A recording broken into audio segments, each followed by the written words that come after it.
네, 고성국 칼럼입니다. 제가 조선일보 선우정 논설위원의 칼럼을 참 좋아합니다. 아침 바쁜 시간에도 선우정 칼럼이 눈에 띄면 제가 어쨌든 꼭 읽습니다. 우선 글을 참 맛깔나게 쓰죠. 그리고 주장이 선명합니다. 그런데 오늘 선우정 칼럼을 보면서는 저하고 좀 생각이 다른 부분들이 한두 군데 있어서 이건 선우정 위원과 논쟁한다기보다는 제 의견을 좀 첨언하는 것으로 말씀을 좀 드려야 되겠다 싶어서 준비했습니다. 오늘 선우정 칼럼은 보수야당 대표의 처신이라는 제목입니다. 이 글에서 선우정 위원은 원희룡 지사, 원희룡 장관과 이준석이를 비교했습니다. 저는 비교 자체가 안 되는 두 사람이다 이렇게 생각합니다만 그러나 정치적으로는 비교할 수 있죠.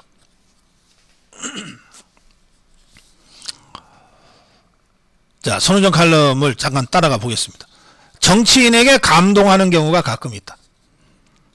재작년 2020년 재작년 제주도 광복절 경축식 때 원희룡 제주지사의 모습에서 감동했다.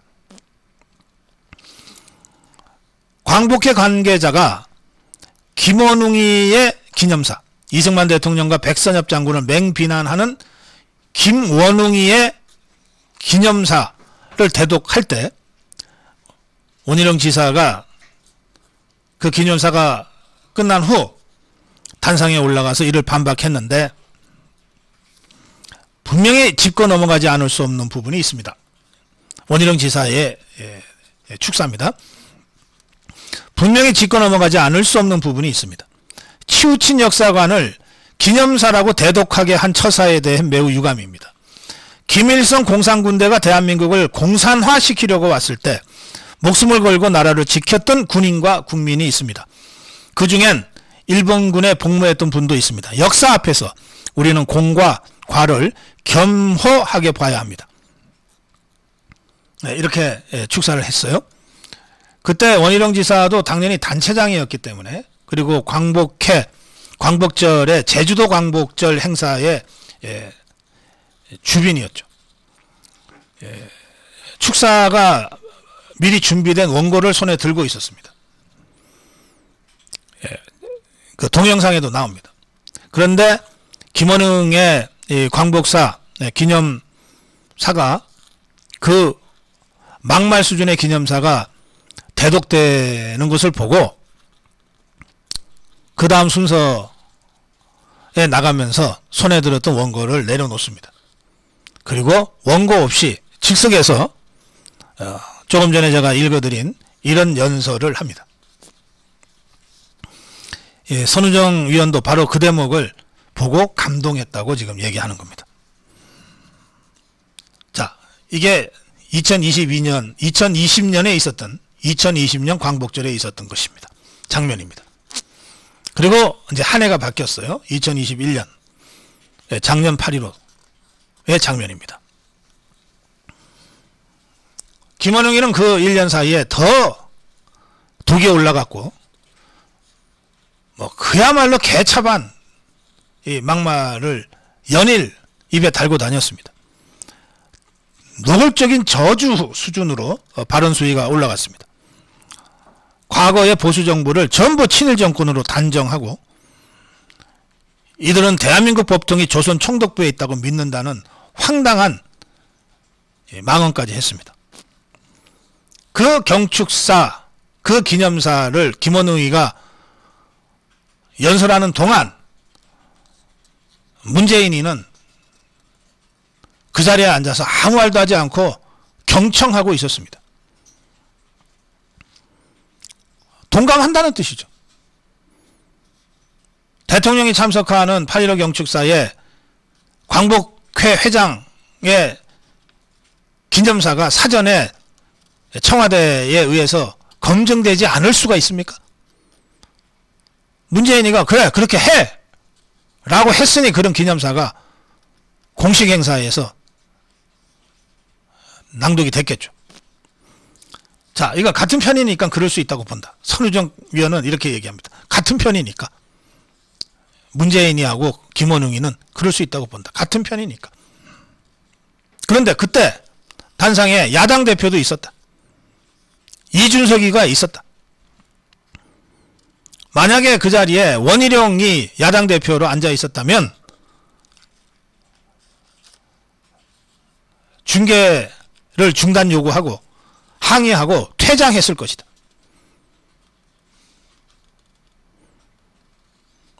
정당 대표가 굴욕을 당하고도 그 자리에 그냥 앉아 있으면 또 다른 굴욕을 당하는 것이기 때문에 퇴장을 선택했을 것이다. 그런데 이준석이는 미동도 하지 않고 앉아 있다가 정축식이 끝나자 문재인이한테, 문재인 부부한테, 문재인이 김정숙이한테 공손하게 절을 하고 자리를 떴다.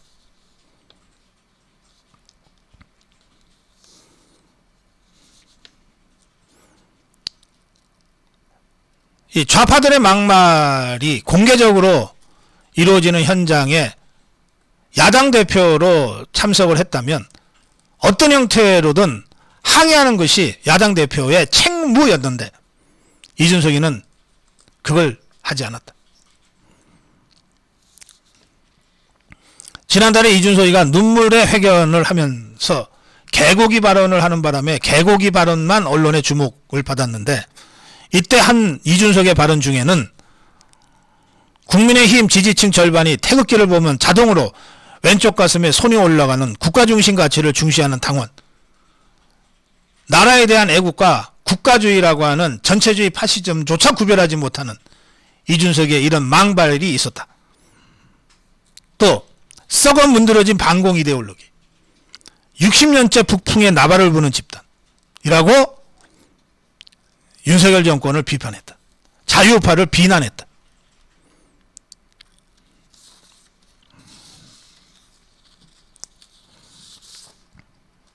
자, 이렇게 원희룡과 이준석이 얼마나 다른지를 쭉 정리를 해놓고 나서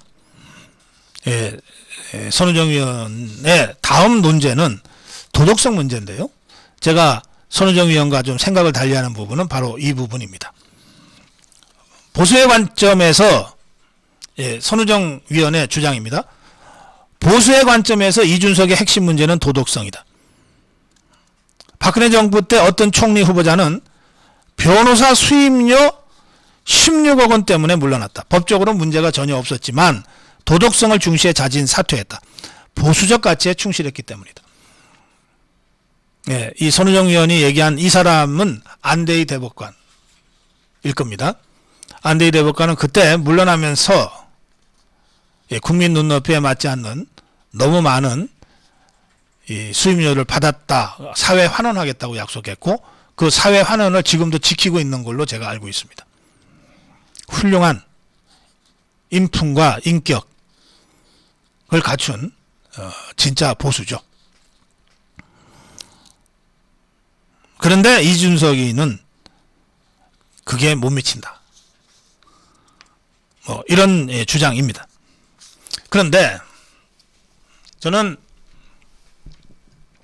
이준석이라는 자를 원희룡 장관과 비교한 것도 좀 비교 자체가 잘못됐다. 수준이 그렇게 어느 정도 같아야 비교가 되는데 완전히 수준이 다른 자를 비교하니까 좀 잘못됐다. 더구나 도덕성 기준을 얘기하면서 안대희 대법관과 이준석이를 비교하는 것 자체는 그야말로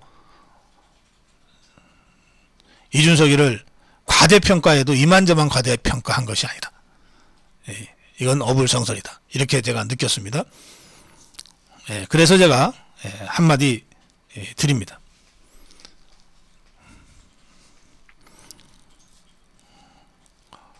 선우정 위원의 문제의식이 잘못됐던 것이 아니라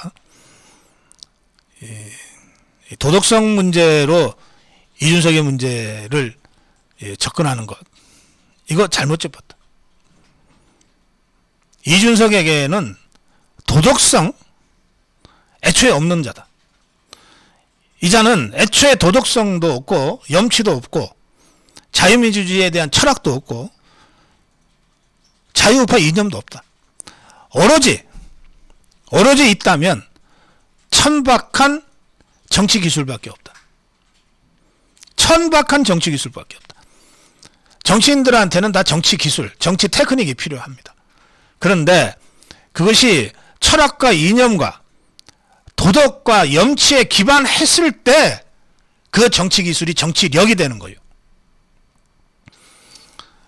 염치도 없고 도덕성도 없고 정치 철학도 없고 사상도 없는 자가 정치 기술만 장착하고 있으면 그건 정치력이 아니라 정치꾼이 되는 거예요. 정치 기계가 되는 거예요.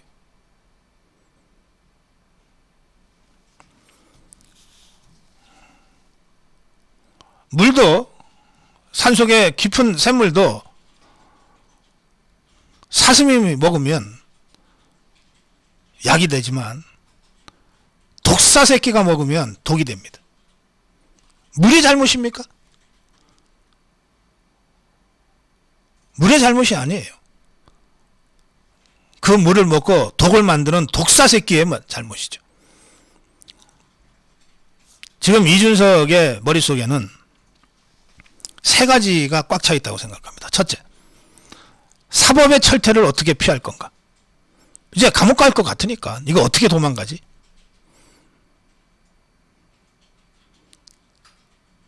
이거 하나 차 있습니다. 아마 3분의 2 정도는 이 사법 철퇴를 어떻게 피할 거냐. 둘째, 그러면서도 이 정치적 욕심을 내려놓지 않고 있기 때문에 끊임없이 이 관종처럼 자신의 정치적 존재감을 어떻게 드러낼 거냐. 이게 두 번째 차 있습니다. 그 다음에 세 번째,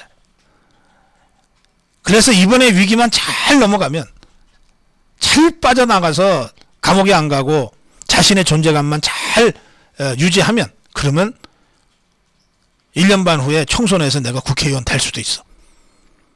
그러고 나면 내가 대통령인들 못하겠어. 라고 하는 이 욕심입니다. 이 세 가지로 꽉 차 있는 자한테 도덕을 얘기하고 철학을 얘기하고 보수의 품격을 얘기한다면 그야말로 지나가는 소가 웃을 얘기죠. 그래서 이준석이한테는 더 이상 어떤 도덕적 정치적 담론도 하지 말라고 저는 주장합니다. 만나긴 뭘 만나냐. 만날 수 있다. 그따위 소리도 하지 말아줘. 이건 정진석한테 하는 얘기입니다. 이런 파렴치하고 철면피한 정치기계에게는 몽둥이밖에는 약이 없다. 이 자가 겁내는 유일한 것은 몽둥이다.